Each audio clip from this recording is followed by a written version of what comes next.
subscribers and my dear students, today I am explaining chapter 10, microbes and human welfare.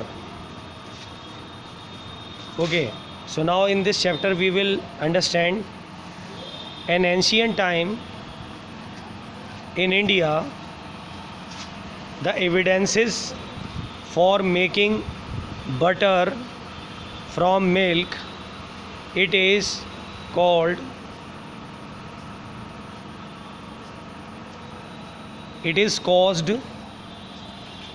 due to lactobacillus bacteria.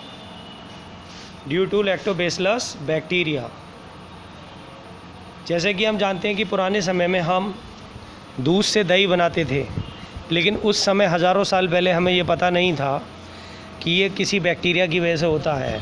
लेकिन modern science ने ये पता लगाया कि ये जो प्रोसेस है लैक्टोबैसिलस बैक्टीरिया से है। तो इसका मतलब हम माइक्रोब्स का यूज़ तो हज़ारों साल से करते आ रहे हैं। मक्खन है, दही है, इस फॉर्म में ये सब चीज़ें जो हैं लैक्टोबैसिलस बैक्टीरिया की वजह से होती थी। Wine is prepared by east, इसमें हम ईस्ट का इस्तेमाल करते हैं।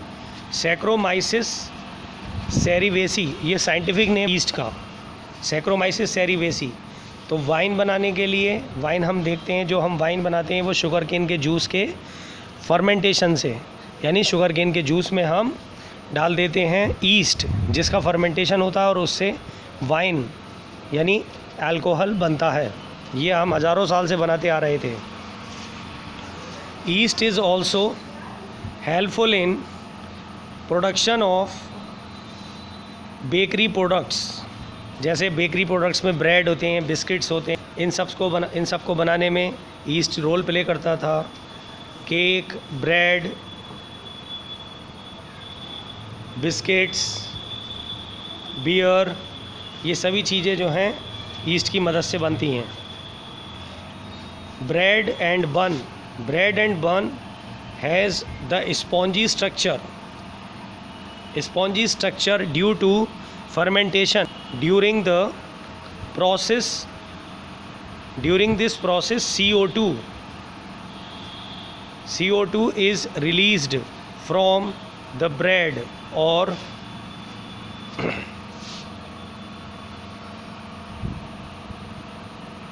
bread, which make the structure soft and spongy.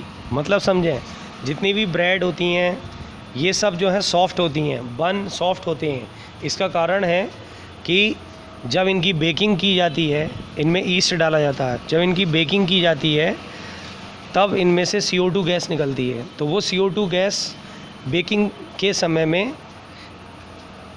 उस ब्रेड या बन से जब निकलती है तो वो होल बना देती है, जिसकी वजह से हम देखते हैं ब्रेड में और बन में बेकिंग करने के बाद उसमें देखते हैं उसमें पोरस स्ट्रक्चर बन जाती है। तो पोरस स्ट्रक्चर बनने का कारण है कि बेकिंग के समय में CO2 गैस निकलती है। और ब्रेड और बन को बनाने के लिए ईस्ट का यूज़ किया जाता है। इसी तरीके से हम देखें lactic acid bacillus which grow and convert into curd due to formation of lactic acid. Next देखें लैब फॉर्म विटामिन B12। जो लैक्टिक एसिड बेसिलस बैक्टीरिया हैं वो दूध से दही तो बनाते ही हैं, लेकिन इसका एक बेनिफिट और भी है, वो हमारी बॉडी में विटामिन B12 बनाते हैं, which prevent the anaemia. Vitamin B12 prevent the anemia because vitamin B12 is helpful in formation of RBC. तो अभी हमने एक नेक्स्ट इसका बेनिफिट देखा, लैब बैक्टीरिया विटामिन B12 बनाते हैं और विटामिन B12 हमारी बॉडी के अंदर बनता है बैक्टीरिया के ज़रिए। और विटामिन B12 अगर की डेफिशिएंसी हो जाती है तो उससे एनीमिया हो जाता है, उस एनीमिया को हम कहते हैं, वो एनीमिया हो जाता है। और विटामिन B12 हमारे बॉडी में RBC फॉर्मेशन में भी मदद करता है। तो अगर हम दही खाएं रोज़ाना तो बॉडी में विटामिन B12 की कभी कमी नहीं होगी।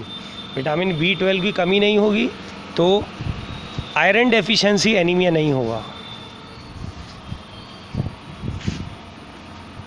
विटामिन B12 की कमी नहीं होगी तो पेरिनीशियस कहते हैं उसे, पेरिनीशियस एनीमिया नहीं होगा। आयरन की डेफिशिएंसी होने पर आयरन डेफिशिएंसी एनीमिया हो सकता है, लेकिन विटामिन B12 को लेने पर हमें एनीमिया की प्रॉब्लम नहीं होगी।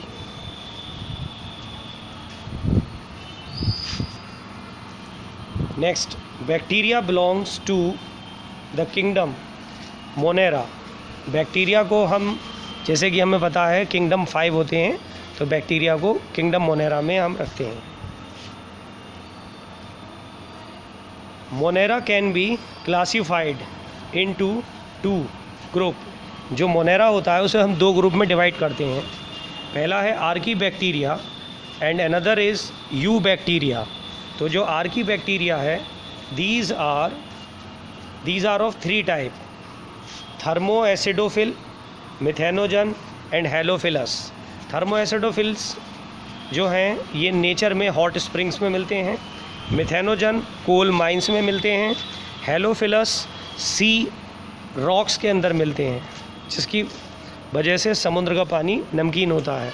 वो जो सी की रॉक्स हैं उसमें हेलोफिलस बैक्टीरिया सॉल्ट बनाते रहते हैं हज़ारों साल से, जिसकी वजह से समुद्र में नमक बनता है।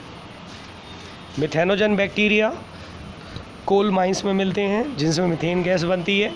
थर्मोएसिडोफिल्स हॉट स्प्रिंग्स में मिलते हैं।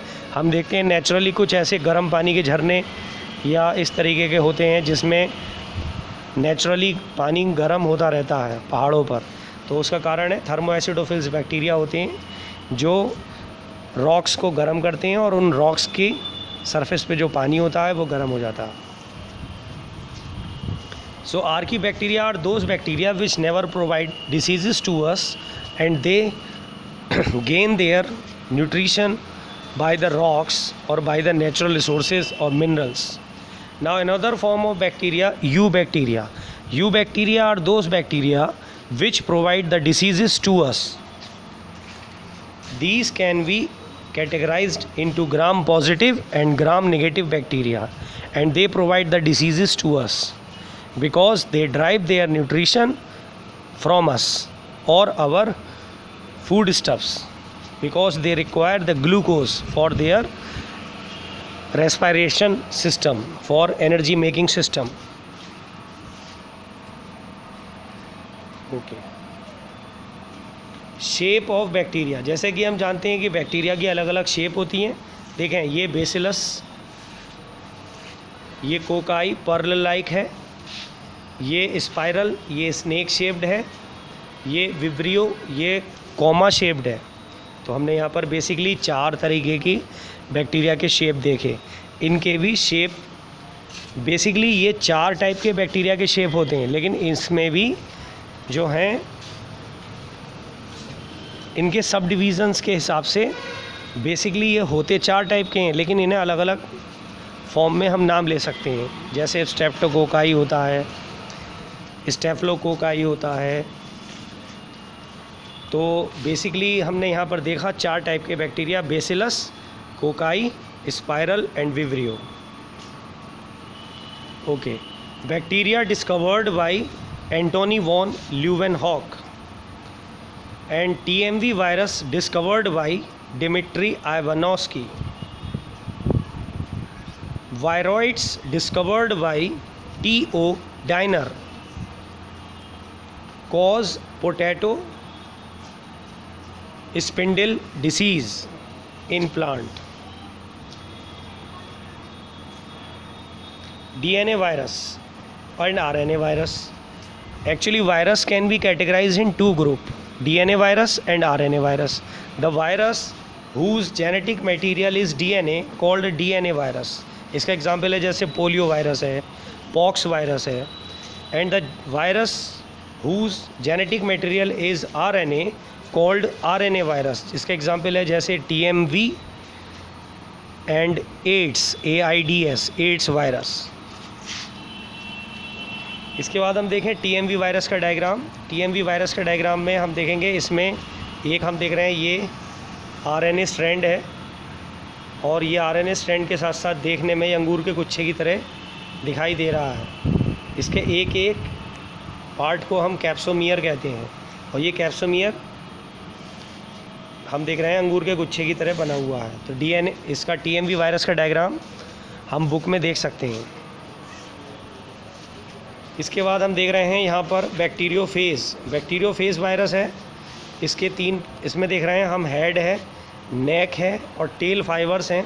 ये बैक्टीरियोफेज वायरस ट्वार्ट एंड डी हैरल नाम के साइंटिस्ट ने डिस्कवर किया था। रिवर गंगा के वाटर में ये मिलता है और ये बैक्टीरिया की फीडिंग करता है वायरस, इसीलिए इस वायरस का नाम बैक्टीरियोफेज पड़ा। तो bacteriophage virus discovered by Twort and d'Herelle and found in river Ganga water. Now next is toddy. Toddy is the South Indian traditional drink produced by the fermentation of coconut or palm water. तो south India में एक drink पिया जाता है, उसे टोडी कहते हैं, जो पाम और कोकोनट के वाटर को फर्मेंटेशन करके बनाया जाता है। इसके बाद हम देखेंगे cheese is produced by the splitting of milk with the help of rennin enzyme. The filtration of splitted milk become separated and solid mass of milk is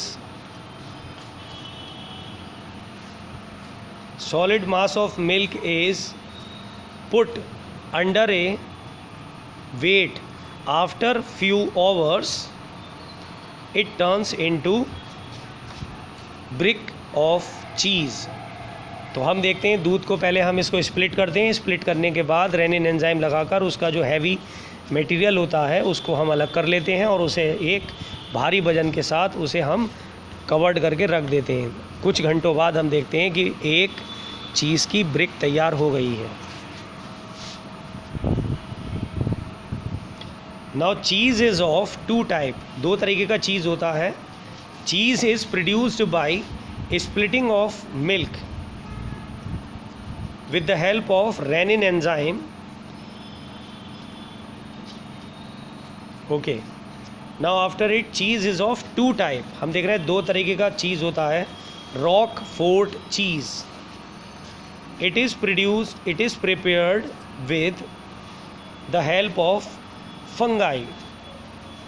Now next is Swiss cheese, its texture is soft and spongy because it forms CO2 with the help of a bacteria Propiani shermani.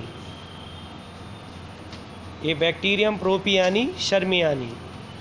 तो उस bacteria की मदद से हम एक Swiss cheese बनाते हैं। तो स्विस चीज़ का टेक्सचर सॉफ्ट होता है क्योंकि उस बैक्टीरिया की मदद से उस चीज़ में से CO2 निकलती है जिसकी वजह से वो सॉफ्ट होता है। लेकिन रॉकफोर्ट चीज़ जो होता है उसका टेक्सचर टफ होता है और उसे फंगाई की मदद से बनाया जाता है।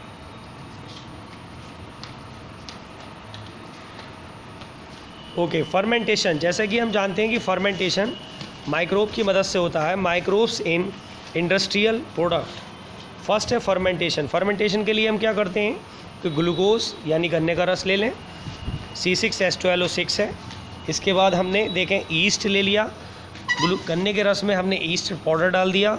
ईस्ट से जाइमेज एंजाइम निकलता है और फर्मेंटेशन होने के बाद ग्लूकोज C2H5OH इथेनॉल CO2 और हीट में बदल जाता है। तो देखें CO2 और हीट तो उड़ जाते हैं और ग्लूकोज इथेनॉल में बदल गया। तो ये है फर्मेंटेशन जो कि ईस्ट के ज़रिए होता है। तो देखें, when glucose is break down anaerobically with the help of yeast which release enzyme and convert the glucose into ethanol. This process is called fermentation. It occurs in the vessels which are called fermentators. Fermentators forms the raw wine which is purified during the distillation process, and 40% of alcohol and 60% of distilled malt water prepared by the whiskey, brandy and rum.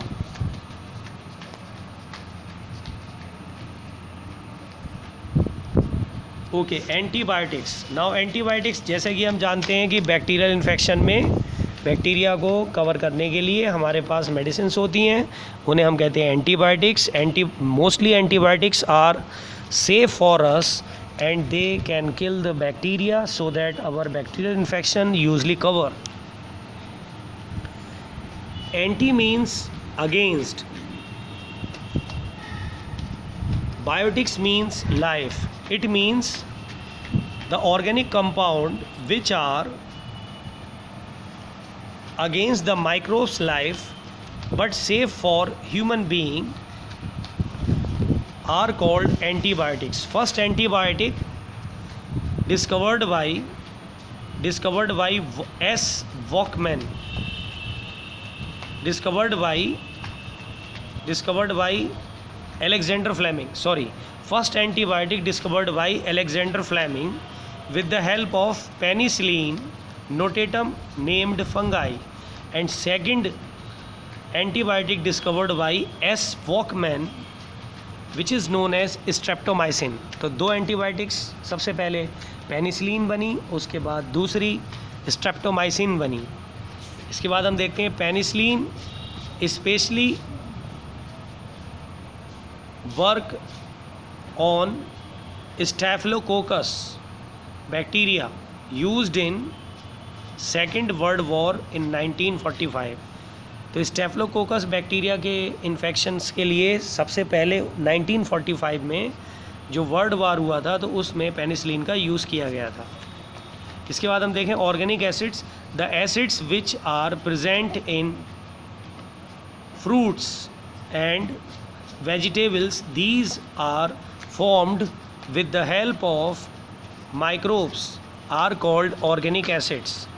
Organic acids में देखें जैसे citric acid, acetic acid, butyric acid, lactic acid and ethanol। तो हम देख रहे हैं हमारे syllabus में 1 2 3 4 5 ये हमारे 1 2 3 4 5 ये हमारे हो गए ऑर्गेनिक एसिड्स।